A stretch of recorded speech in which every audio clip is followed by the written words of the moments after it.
नमस्कार, जय जोहार। छत्तीसगढ़ न्यूज में आपका बहुत बहुत स्वागत है। चलिए देखते हैं आज की 25 फटाफट काम की और महत्वपूर्ण बड़ी खबरों को। पर इससे पहले आप वीडियो को कहां से देख रही हैं, कमेंट में बताना बिल्कुल ना भूलें। छत्तीसगढ़ में चलेगी ट्रिपल इंजन की सरकार, विकास को मिलेगी नई रफ्तार। नगरीय निकाय चुनावों में भारतीय जनता पार्टी ने ऐतिहासिक जीत दर्ज की है। इससे स्पष्ट हो गया है कि प्रदेश की जनता ने राज्य सरकार के सुशासन और विकास कार्यों पर अपनी मुहर लगा दी है। मुख्यमंत्री ने कहा कि 13 महीनों के कार्यकाल में ही प्रदेश में विकास की रफ्तार बढ़ गई है। उन्होंने कहा कि जनता ने हमारे 13 महीनों के सुशासन को सराहा है। मोदी की गारंटी की तरह ही अटल विश्वास पत्र पर भी जनता ने विश्वास जताया है। छत्तीसगढ़ नगर निगम चुनाव में बीजेपी का क्लीन स्वीप, कांग्रेस का सूपड़ा साफ। छत्तीसगढ़ में नगर निकाय चुनावों में बीजेपी ने प्रचंड जीत हासिल की है। पार्टी में सूपड़ा साफ करते हुए महापौर के सभी 10 पदों पर जीत दर्ज की है। वहीं देश की सबसे पुरानी पार्टी कांग्रेस के खाते में एक भी सीट नहीं आई है। छत्तीसगढ़ के 10 नगर निगमों, 49 नगर पालिका परिषदों और 114 नगर पंचायतों पर 11 फरवरी को मतदान हुआ था। वहीं इसके नतीजे आज जारी किए गए हैं। इसमें बीजेपी ने नगर निगमों में मेयर पद के सभी सीटों पर अपना परचम फहराया है। नगरीय निकाय क्षेत्रों में आचार संहिता खत्म, चुनाव आयोग ने जारी किया आदेश। छत्तीसगढ़ में नगर पालिकाओं की महापौर, अध्यक्ष और पार्षद पदों के चुनाव और उपचुनाव 2025 के लिए राज्य निर्वाचन आयोग ने 20 जनवरी 2025 को चुनाव कार्यक्रम जारी किया था। इस घोषणा के साथ ही संबंधित नगरीय क्षेत्रों में आदर्श आचार संहिता लागू कर दी गई थी। निकाय क्षेत्रों में मतदान के बाद मतगणना संपन्न हो गई, जिसके बाद निर्वाचन आयोग ने निकाय क्षेत्रों की आदर्श आचार संहिता का प्रभाव शून्य घोषित किया है। मुख्यमंत्री विष्णुदेव साय ने त्रिस्तरीय पंचायत चुनाव के लिए मतदाताओं से की वोट अपील। मुख्यमंत्री विष्णुदेव साय ने त्रिस्तरीय पंचायत चुनाव 2025 के लिए मतदाताओं से भारतीय जनता पार्टी समर्थित प्रत्याशियों को वोट देने की अपील की है। उन्होंने कहा कि त्रिस्तरीय पंचायत चुनाव के प्रथम चरण के अंतर्गत प्रदेश के 53 विकास खंडों में कल वोट डाले जाएंगे। जिस तरह हम मोदी जी की गारंटी के सभी वादों को पूरा कर रहे हैं, ठीक उसी तरह हम ग्रामीण क्षेत्रों के समुचित विकास के लिए जारी कार्यों को और अधिक गति प्रदान करेंगे। निकाय चुनाव में करारी हार, पीपीसी चीफ दीपक बैज ने ईवीएम पर फोड़ा हार का ठिकरा। निकाय चुनाव परिणाम घोषित होने के पश्चात पीसीसी अध्यक्ष दीपक बैज ने बस्तर संभाग मुख्यालय जगदलपुर स्थित कांग्रेस राजीव भवन में प्रेस वार्ता का आयोजन किया। इस दौरान उन्होंने निकाय चुनाव परिणाम पर अपनी प्रतिक्रिया देते हुए कहा कि जनता का निर्णय शिरोधार्य है और जो जनादेश मिला है उसका हम सम्मान करते हैं। दीपक बैज ने आगे कहा कि निकाय चुनाव का परिणाम हमारी अपेक्षाओं के अनुरूप नहीं रहा, परंतु जनता ने जो निर्णय दिया है वो हमें स्वीकार्य है। पूर्व मंत्री अमरजीत के बयान के बाद कांग्रेस में मची खलबली, सिंहदेव ने बयान को लेकर की चर्चा। छत्तीसगढ़ के निकाय चुनाव में कांग्रेस की करारी हार के बाद पूर्व खाद्य मंत्री अमरजीत भगत के बयान से कांग्रेस के अंदर खलबली मच गई है। हालांकि इस मामले में पूर्व खाद्य मंत्री ने पूर्व डिप्टी सीएम टीएस सिंहदेव से कहा कि उन्होंने इस प्रकार का कोई भी बयान नहीं दिया है। वहीं नगरीय निकाय चुनाव में कांग्रेस को मिली हार के बाद सिंहदेव ने भी इसकी जवाबदारी ली और कहा कि जिन जिन लोगों के नेतृत्व में नगरीय निकाय का चुनाव लड़ा गया था, उन सबको भी हार की जिम्मेदारी लेनी चाहिए। अब नक्सलियों पर होगा और करारा वार। सीआरपीएफ ने छत्तीसगढ़ में उनके गढ़ में बनाया नया ऑपरेशन बेस। सीआरपीएफ ने एक बड़ा कदम उठाते हुए छत्तीसगढ़ में अपना एक नया ऑपरेशन बेस खोला है। ये बेस नक्सलियों के गढ़ यानी दक्षिणी बस्तर में बनाया गया है, जो कि वामपंथी उग्रवाद से प्रभावित राज्य का सबसे प्रमुख हिस्सा है। अधिकारियों ने बताया कि 13 फरवरी को बीजापुर जिले के पुजारी कांकेर में बल की 196वीं और 205वीं कोबरा बटालियन ने क्षेत्र में और उनके आसपास तैनात अर्धसैनिक बल की विभिन्न इकाइयों की सहायता से इस ऑपरेशन बेस की स्थापना की गई है। केंद्र सरकार का एमएसएमई पोर्टल व्यापारियों को बनाएगा आत्मनिर्भर। केंद्र सरकार के सूक्ष्म लघु और मध्यम उद्यम मंत्रालय के तहत राष्ट्रीय लघु उद्योग निगम लिमिटेड द्वारा सूक्ष्म लघु और मध्यम उद्योगों के व्यापार विस्तार को बढ़ावा देने के लिए www.msmemart.com नामक B2B पोर्टल विकसित किया गया है। जिला व्यापार एवं उद्योग केंद्र के महाप्रबंधक से प्राप्त जानकारी के अनुसार ये पोर्टल उद्यमियों को अपने उत्पादों और सेवाओं को राष्ट्रीय स्तर पर प्रदर्शित करने और बिक्री बढ़ाने का अवसर प्रदान करता है। आज को सार्वजनिक अवकाश की घोषणा। प्रदेश में आज को सार्वजनिक अवकाश रहेगा, जिसके चलते सरकारी दफ्तर और स्कूल व कॉलेज बंद रहेंगे। बता दें कि सरकार ने ये आदेश त्रिस्तरीय पंचायत चुनाव को लेकर जारी किया है। सार्वजनिक अवकाश को लेकर सामान्य प्रशासन विभाग की ओर से अधिसूचना जारी की गई है, जिसमें ये बताया जा चुका है कि चुनाव वाले क्षेत्रों में ही ये आदेश लागू होगा। 18 से 23 फरवरी तक उस्लापुर में रुकेंगी 3 महाकुंभ स्पेशल ट्रेनें। छत्तीसगढ़ के बिलासपुर जिले में महाकुंभ मेले के दौरान श्रद्धालुओं की सुविधा को ध्यान में रखते हुए दक्षिण पूर्व मध्य रेलवे ने एक फेरे के लिए 3 विशेष ट्रेनें चलाने की घोषणा की है। ये ट्रेनें 18 से 23 फरवरी के बीच संचालित होंगी और बिलासपुर के उस्लापुर रेलवे स्टेशन पर ठहरेंगी। इससे क्षेत्र के श्रद्धालुओं को प्रयागराज कुंभ मेले में स्नान के लिए आसानी होगी। बिलासपुर में 4 गांव के 5 स्थानों में आईटी का छापा। छत्तीसगढ़ के बिलासपुर जिले में आबकारी विभाग ने बिल्हा, तखतपुर और सीपत क्षेत्र में शनिवार को अवैध शराब के खिलाफ कार्रवाई की।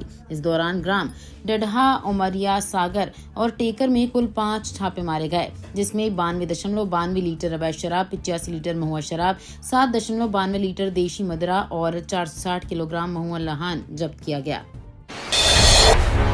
परीक्षा को लेकर कंफ्यूजन, एक कॉल में मिलेगा सॉल्यूशन। बोर्ड परीक्षा 2025 को देखते हुए छत्तीसगढ़ माध्यमिक शिक्षा मंडल ने स्टूडेंट्स की मदद करने के लिए हेल्पलाइन नंबर जारी कर दिया है। विद्यार्थी टोल फ्री नंबर पर कॉल करके अपनी समस्या का समाधान पा सकते हैं। विद्यार्थी इन नंबर पर कॉल करके सब्जेक्ट्स में होने वाली कठिनाइयों को दूर करने में मनोवैज्ञानिक तरीके से मदद पा सकेंगे। स्टूडेंट्स की मदद के लिए बोर्ड ने कॉल सेंटर में एक्सपर्ट्स की ड्यूटी लगाई है, जिससे वो विद्यार्थियों के सवालों का सही तरीके से जवाब दे सके। कोंडागांव में प्लास्टिक के खिलाफ कार्रवाई, बाजार में 17 दुकानदारों पर जुर्माना। कोंडागांव शहर को प्लास्टिक मुक्त बनाने के लिए नगर पालिका ने रविवार को अभियान चलाया गया। राजस्व एवं स्वच्छता कर्मचारियों ने मटन मार्केट और साप्ताहिक बाजार क्षेत्र में सिंगल यूज प्लास्टिक का उपयोग करने वाले 17 दुकानदारों से कुल 2,800 रुपए का जुर्माना वसूला। नगर पालिका के अधिकारियों ने कहा कि निरंतर जागरूकता अभियान का सकारात्मक प्रभाव दिखने लगा है। बिलासपुर उरगा 4 लेन सड़क 80% पूरी। कोरबा की दूरी 1 घंटे में होगी तय, झारखंड की सीमा से जुड़ेगी। भारत माता प्रोजेक्ट के अंतर्गत रायपुर धनबाद एक्सप्रेस के लिए बिलासपुर उरगा 4 लेन सड़क का काम 80% पूरा हो चुका है। इसे जून 2025 तक पूरा करना है। 1,115 करोड़ रुपए से 100 किलोमीटर एक्सप्रेस 4 लेन सड़क बनेगी। एक्सेस कंट्रोल्ड 4 लेन में एक बार एंट्री करने के बाद वापसी का रास्ता नहीं होगा। बिलासपुर से कोरबा की दूरी 1 घंटे में तय हो जाएगी। ये सड़क बिलासपुर के ठेका से बालोद बाईपास होते हुए उरगा से आगे कुनकुरी होते हुए झारखंड की सीमा तक जाएगी। 600 साल पुराने सबसे बड़े बूढ़ा तालाब का पानी हुआ जहरीला। शहर के सबसे बड़े करीब 600 साल पुराने बूढ़ा तालाब पर पिछले 2 दशक में 50 करोड़ से ज्यादा खर्च हो चुके हैं। रायपुर स्मार्ट सिटी ने भी 35.7 करोड़ की योजना बनाई थी, जिसमें से करीब 34 करोड़ रुपए खर्च हो चुके हैं। इससे पहले 15 से 17 करोड़ के काम अलग अलग समय पर हुए हैं। ये खर्च सिर्फ बाहरी सौंदर्यीकरण पर किए गए, लेकिन जिस पानी की वजह से तालाब का अस्तित्व है उसके लिए कोई काम नहीं हुआ। तालाब का पानी गहरे हरे रंग का और प्रदूषित हो गया है। एनईपी 2020 के तहत बहुभाषिक शिक्षा मॉडल को बढ़ावा देने पर जोर। नई शिक्षा नीति 2020 के अंतर्गत विश्वविद्यालय अनुदान आयोग के दिशा निर्देशों के तहत कृषि महाविद्यालय राजपुर में भारतीय भाषा उत्सव का आयोजन किया गया। इस कार्यक्रम का संचालन एनईपी सारथियों द्वारा किया गया, जो विश्वविद्यालय द्वारा नामित छात्र होते हैं और जिनका मुख्य उद्देश्य नई शिक्षा नीति के प्रति जागरूकता फैलाना होता है। भारतीय भाषा उत्सव कार्यक्रम कृषि महाविद्यालय रायपुर के सभागार में आयोजित किया गया। प्रधानमंत्री नरेंद्र मोदी ने ET now global business summit 2025 को संबोधित किया। प्रधानमंत्री श्री नरेंद्र मोदी ने आज नई दिल्ली में ET now global business summit 2025 को संबोधित किया।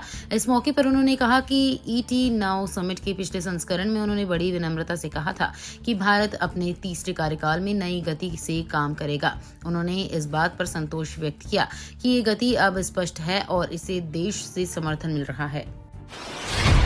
दिल्ली हादसे के बाद रेलवे का बड़ा फैसला। महाकुंभ की भीड़ को देखते हुए रेलवे ने बड़ा फैसला लिया है। रेलवे ने दिल्ली से 4 और महाकुंभ स्पेशल ट्रेनें चलाने का ऐलान किया है। 3 ट्रेनें नई दिल्ली से और 1 ट्रेन आनंद विहार से चलाई जाएगी। बता दें कि रेलवे ने ये फैसला नई दिल्ली स्टेशन पर मची भगदड़ के बाद लिया है। भगदड़ में 18 लोगों की मौत हो गई है। इसके बाद भी स्टेशन पर भीड़ कम नहीं हो रही है।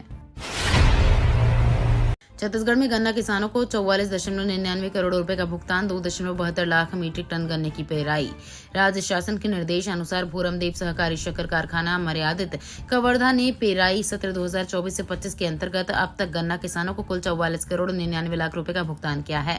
कारखाना प्रबंधन ने गन्ना उत्पादक किसानों से अपील की है कि वे परिपक्व, साफ सुथरा, बिना अगवा और बिना जड़ वाला गन्ना आपूर्ति करें। इससे शक्कर की रिकवरी दर में वृद्धि होगी, जिससे किसानों को बेहतर लाभ मिलेगा। रायपुर में नौकरी के बहाने हिंदू लड़कियों को फंसाने का मामला, पुलिस थाने में शिकायत दर्ज है। छत्तीसगढ़ की राजधानी रायपुर की सिविल लाइंस थाने में एक गंभीर शिकायत दर्ज की गई है, जिसमें नौकरी दिलाने के नाम पर हिंदू लड़कियों को झांसा देने का मामला सामने आया है। इस साजिश का हिस्सा एक बड़ा नेटवर्क बताया जा रहा है, जो भोली भाली युवतियों को निशाना बनाता है। ये घटनाएं अब नौकरी जिहाद के रूप में देखी जा रही है। वो हिंदू समाज की महिलाओं को निशाना बनाने की सोची समझी रणनीति के तहत की जा रही है। राज्य सरकार ने बजट खर्च पर लगाई रोक, 28 फरवरी के बाद नहीं होगी कोई खरीदारी आदेश जारी। मार्च क्लोजिंग से पहले वित्त विभाग ने सभी विभागों के लिए निर्देश जारी कर दिया है। आनन फानन में बजट के खर्च पर लगाम लगाने के लिए वित्त सचिव की तरफ से निर्देश जारी किया गया है। वित्त विभाग ने निर्देश दिया है कि सिर्फ बजट खर्च करने के लिए खरीदी नहीं की जानी चाहिए। वित्त विभाग ने कुछ योजनाओं और कार्यों को छोड़कर अन्य खरीदी पर 28 फरवरी को बाद पूरी तरह से रोक लगा दी गई है। राजनांदगांव में 20 दिन बाद भी नहीं मिला धान का पैसा, पंचायत चुनाव का बहिष्कार करेंगे किसान। किसानों ने आरोप लगाया कि छत्तीसगढ़ सरकार ने उपार्जन केंद्रों में धान बेचने के बाद किसानों को उनके खाते में 72 घंटे के अंदर भुगतान किए जाने की बात कही थी, लेकिन किसानों को लगभग 15 से 20 दिन हो रहे हैं, लेकिन उनके खाते में समर्थन मूल्य पर बेची धान की राशि नहीं आई। इससे किसानों को आर्थिक परेशानियों का सामना करना पड़ रहा है। उन्हें अन्य जगहों से खर्च के लिए ब्याज से रुपए लेना पड़ रहे हैं। अटल बिहारी वाजपेयी यूनिवर्सिटी 30 कॉलेजों के छात्रों के भविष्य पर संकट। छत्तीसगढ़ बिलासपुर के अटल बिहारी वाजपेयी यूनिवर्सिटी से संबद्ध 30 कॉलेजों ने संबद्धता शुल्क जमा नहीं किया है। ये शुल्क करीब 22,98,000 रुपए का है, जो जुलाई में ही जमा होना था। 2 कॉलेजों ने तो पिछले सत्र का भी शुल्क नहीं दिया है। छत्तीसगढ़ में बिना संबंध के कोई भी कॉलेज नहीं चल सकता है, न ही वहां एडमिशन हो सकता है और न ही पढ़ाई और परीक्षा। छत्तीसगढ़ के मध्य और उत्तरी भागों में 2 डिग्री बढ़ा रात का पारा। छत्तीसगढ़ में इन दिनों मौसम का मिजाज बदला हुआ है। दिन में तेज धूप की वजह से गर्मी है, वहीं रात में हल्की ठंड लगने लगी है। साथ ही आउटर इलाकों में सुबह और रात के समय भी ठंड लगने लगी है। आगामी 3 दिनों तक मौसम ऐसे ही बने रहने की संभावना है। इसके बाद रात और दिन का पारा में बढ़ोतरी। राष्ट्रपति ने किया आदि महोत्सव का शुभारंभ। राष्ट्रपति द्रौपदी मुर्मू ने नई दिल्ली में आदि महोत्सव का शुभारंभ किया। इस मौके पर उन्होंने कहा कि पिछले 10 वर्षों में जनजातीय समाज की समग्र विकास के लिए कई प्रभावी कदम उठाए गए हैं और जनजातीय विकास बजट 5 गुना बढ़ाकर 1.25 लाख करोड़ रुपए किया गया है।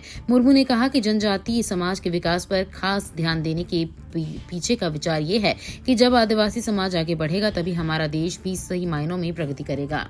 ये तो थी आज की बड़ी खबरें। अगर आपको न्यूज पसंद आई हो तो वीडियो को लाइक और शेयर करना बिल्कुल ना भूलें। धन्यवाद।